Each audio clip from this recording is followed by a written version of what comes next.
On se rend compte en avançant qu'il y a vraiment un bien fondé à aller au fond des choses et que le client nous expose vraiment son vrai problème. Le virage que vous avez pris, pour moi, c'est la, je ne sais pas si vous êtes d'accord, la prise de changement de posture en négociation. Vous pouvez raconter comment ça s'est passé? Ouais, bah, bon, c'est un client qui fait des systèmes pour tronçonner la pierre dans les carrières. Et, bon, il y avait un problème qualité sur les produits finis. On a refait des prix avec des propositions pour solutionner le problème. Et le client ne voulait rien entendre, donc nous on est resté sur une position ferme en leur disant voilà, on ne vous livre plus dans ces conditions-là, ou alors vous acceptez de prendre en charge vos problèmes qualité.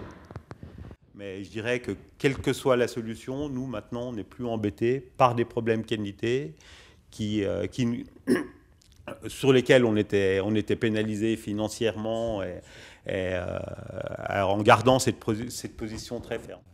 C'est pas évident d'arriver à déjà passer le cap de l'acheteur pour arriver à provoquer une réunion technique avec tout le monde. Beaucoup de barrages. Ouais, il y a beaucoup. Donc voilà, donc, vous comprenez pourquoi il faut du temps. Parce qu'on prend le pari. On prend le pari, puis ben, comme c'est de la relation humaine, ben, ça va déclencher de façon complètement aléatoire. Et donc c'est dans la continuité.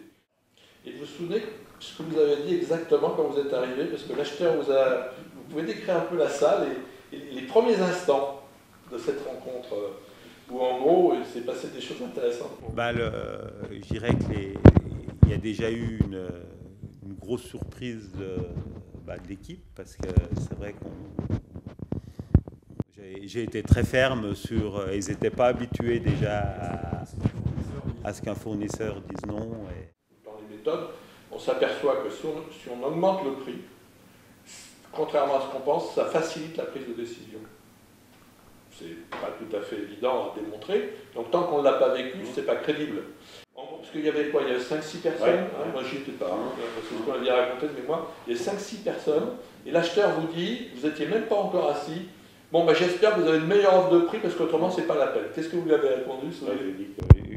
Je lui ai proposé de plier bagage tout de suite et de s'arrêter là s'il n'était pas prêt à entendre. Voilà. Ouais, vous évitez des problèmes parce que une seule paire qui lâche, c'est des coûts énormes derrière. Mais, et c'est vrai que le fait d'avoir l'équipe complète et de ne pas avoir que les achats, ça permet d'évaluer le risque et que l'acheteur prenne d'autres décisions. Donc voilà, c'est toute cette préparation d'exigence, d'investissement de l'autre, autrement on n'y va pas. Donc c'est toutes ces petites choses, si vous voulez, qui font que on arrive en situation de négociation où quelque part le pouvoir est équilibré. Voilà. Et à partir du moment où on arrive à définir l'intérêt commun, alors là, à ce moment-là, l'affaire, on ne discute même plus le prix. Vous vendiez combien plus cher là? Bon, on était à 20%. Voilà. Alors qu'ils avaient été éliminés parce qu'ils étaient trop chers. Voilà. Et le fait de changer permet de vendre 20 plus. Alors qu'en fait, vous aviez été exclu du marché. On était exclu, quand j'ai fait mes visites, on était exclu du marché parce qu'on était trop cher. Donc exiger de rencontrer les techniciens pour éviter que l'acheteur, en gros, la responsabilité que vous allez porter, monsieur l'acheteur, est énorme. Est-ce que vous supportez ça? C'était ça la préparation mentale. Et intéressant, Gérard arrive dans la réunion, il fait le dernier moment, parce qu'il sait que, hop, tactique de déstabilisation, il était prêt, il a résisté. Et à la fin, hop, c'était plié. L'acheteur, il n'avait plus le droit à la parole. Alors, de ça, après, qu'est-ce que ça a changé chez vous? Parce que ce petit succès-là, mine de rien, je découvre que oui, en préparant différemment les choses, en étant ferme et autres, qu'est-ce qui s'est enclenché après? Je dirais que déjà la manière de communiquer avec les clients, même par écrit, la manière de faire nos offres aussi. Parce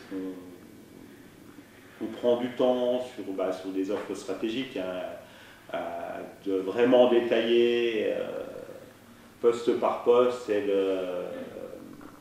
ouais, déjà au niveau de l'offre, de faire ressortir notre... valoriser l'offre. Et je dirais que notre positionnement change chez pas mal de clients. C'est vrai qu'on est plus cher parce que, notamment au niveau d'une offre de prix, on détaille les frais d'industrialisation, tous les frais administratifs. Et